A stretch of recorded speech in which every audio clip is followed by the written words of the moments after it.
पर इसराइल और ईरान के दरमियान जारी जंग में शामिल हो सकता है। अमेरिकी सदर डोनाल्ड ट्रंप कहते हैं मुमकिन है ईरान और इसराइल लड़ाई में अमेरिका शामिल हो जाए।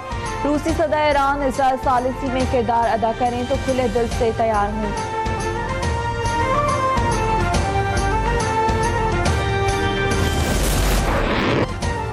ईरान का इसराइल पर पीर की सुबह एक और बड़ा हमला। इसराइल पर 100 बैलिस्टिक मिसाइल दाग दिए। वस्ती इसराइल में मिसाइल हमले में 4 इसराइली हलाक, 90 से जायद जख्मी। तल अवीव समेत कई शहरों में तबाही मच गई। हमलों के बाद इसराइल में सायरन बजते रहे। ईरानी मिसाइल हमलों से हीफा में पावर प्लांट में आग भड़क उठी। इसराइली नेवतम एयरबेस को भी कामयाबी से निशाना बनाया गया।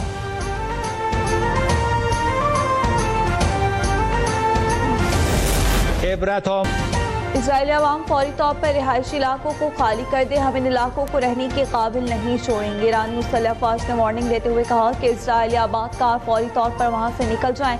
ईरान पूरी मकबूजा सरजमीन पर वसी पैमाने पर हमले शुरू करने की तैयारी कर रहा है।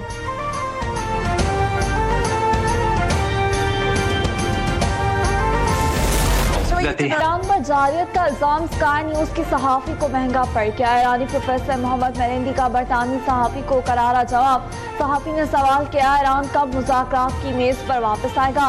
ईरानी प्रोफेसर ने कहा ईरान मुज़ाकरात की मेज़ पर मौजूद था, मुज़ाकरात कर रहा था।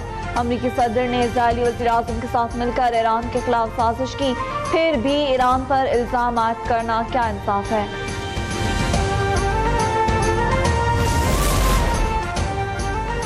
पाकिस्तान की जानिब से इजराइल पर जौहरी हमले की धमकी का झूठा और मनगढ़ंत प्रोपेगेंडा बेनकाब। भारतीय खुफिया एजेंसी रॉ से मुंसलिक सोशल मीडिया अकाउंट्स में दावा किया गया अगर ईरान पर जौहरी हमला हुआ तो पाकिस्तान इजराइल के खिलाफ जौहरी रद्द-ए-अमल देगा।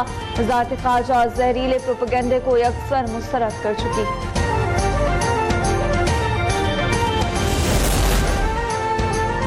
भारत के मैन्युफैक्चरिंग के मायूस कुन हालात से मोदी सरकार की मेक इन इंडिया पॉलिसी का पर्दाफाश। भारत की मईशत में मैन्युफैक्चरिंग का हिस्सा 14% से भी कम। भारत में आज भी मोबाइल फोन और शमसी पैनल्स के असेंबली के पुर्जे और काम माल चीन से दरामद किए जाते हैं। फार्मास्यूटिकल इलेक्ट्रिक गाड़ियों पर भी भारत का चीन पर इन्हिसार बरकरार।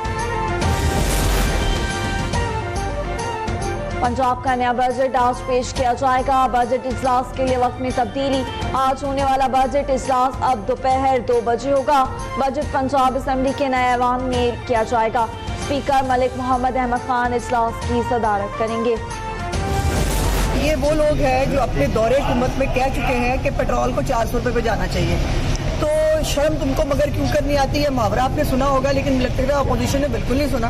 तो इनका काम है वो गला फाड़ना, किताबें फाड़ना, माइक तोड़ना, वो ये करेंगे। पीटीआई ने अपने दौरे हुकूमत में आवाम के लिए कुछ नहीं किया। इनका काम गला और किताबें फाड़ना है और क्या करें। इनकी अक्ल को सलाम है कि पंजाब का बजट अभी पेश नहीं हुआ और उसको मुस्तरद कर रहे हैं। वज़ीर इत्तलाआत पंजाब असमा बुखारी ने मुखालिफिन पर तनकीद करते हुए कहा कि ये वही लोग हैं जो अपने दौर में कहते थे कि पेट्रोल की कीमत 400 रुपये लीटर होनी चाहिए। पेश करदा बजट में आम आदमी को कोई रिलीफ नहीं मिलेगा। पीटीआई पंजाब की चीफ ऑर्गेनाइजर आलिया हमजा की तनकीद। कहा अशराफिये पर टैक्स नहीं लगाएंगे, आम आदमी पर टैक्स का बोझ डालेंगे। हमें मरियम नवाज की हुकूमत से कोई उम्मीद नहीं।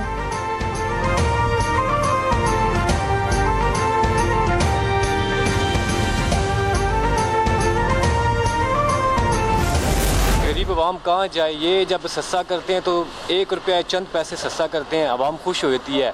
साथ ही 2-3 दिन बाद जनाब ये 4-5-6 रुपये एकदम से बढ़ाते हैं और ये आए दिन हो रहा है। बाइकर्स का बहुत इशू है क्योंकि अब जैसे हम सैलरी बेस हैं तो हमारे काफ़ी सारे जो पैसे हैं इसी सैलरी जो है पेट्रोल में लग जाती है। आगे सख्त नहीं है, कारोबार में कुछ सख्त नहीं है, काम कोई नहीं है। फिर रोज़ बरोज़ इस महीने में 2 बार बढ़ गया। इस माह में जुल्म कर रहे हैं अवाम के साथ। इनकी मेहरबानी है हुकूमत की, ये काम ना करे।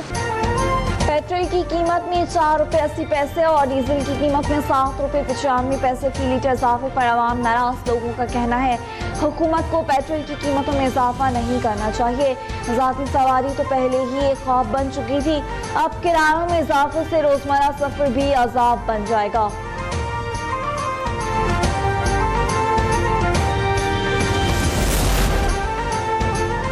KMC और पाकिस्तान स्टॉक एक्सचेंज मिलकर सरमायाकारी को राग़िब कर सकते हैं। मेयर कराची मुर्तज़ा वहाब कहते हैं, कराची जिस तरह पाकिस्तान का गेटवे है, वैसे ही पाकिस्तान स्टॉक एक्सचेंज सरमायाकारी का गेटवे है। आम आदमी स्टॉक मार्केट को सट्टा समझता है, इस सोच को हमें ख़त्म करना होगा।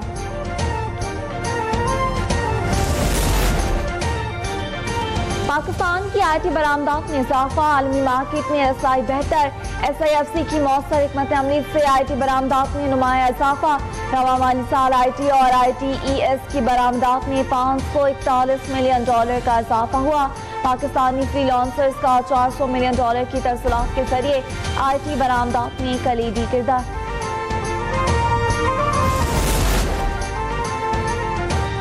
FPCCI का स्टेट बैंक से शरह सूद में 400 बेसिस की कमी का मुतालबा। आतिफ अकराम शेख कहते हैं, अफरात ज़र में काफ़ी कमी आ चुकी, स्टेट बैंक शरह सूद को 7% तक लाए। महंगाई में कमी के बावजूद बुलंद शरह सूद कारोबारी सरगर्मियों के फरोग में रुकावट है।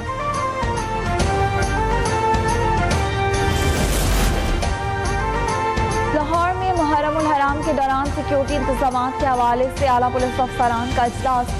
CCPO के अफसरान को मरबूत लाएअमल बनाने की हिदायत। बिलाल सिद्दीक ने कहा, हुकूमती SOPs पर अमल दरामद यकीनी बनाया जाएगा।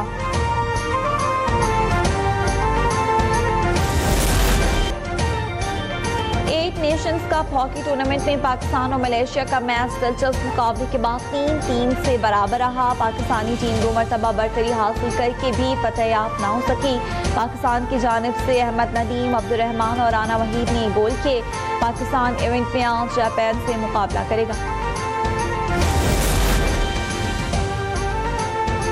दौरा बांग्लादेश और वेस्ट इंडीज की तैयारियों के लिए कौमी क्रिकेट टीम का तरबियती कैंप 7 जुलाई से कराची में लगाया जाएगा। पाकिस्तान ए टीम का ट्रेनिंग कैंप 10 जुलाई से लगेगा। पाकिस्तान ICC टेस्ट चैंपियनशिप के चौथे साइकिल में जनूबी Africa, Bangladesh, West Indies, England, Sri Lanka और न्यूजीलैंड से मजमूई तौर पर 13 टेस्ट खेलेगा। 2025 से 2027 साइकिल जारी रहेगी। आगाज अक्टूबर में टेस्ट चैंपियन जनूबी अफ्रीका के खिलाफ 2 टेस्ट की होम सीरीज से होगा।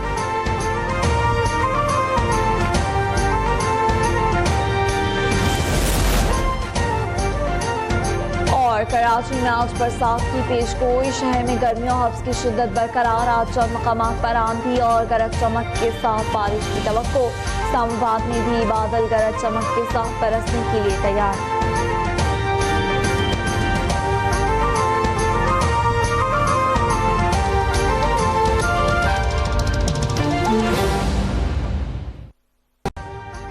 अभी सब्सक्राइब करें ताकि कोई खबर रह न जाए।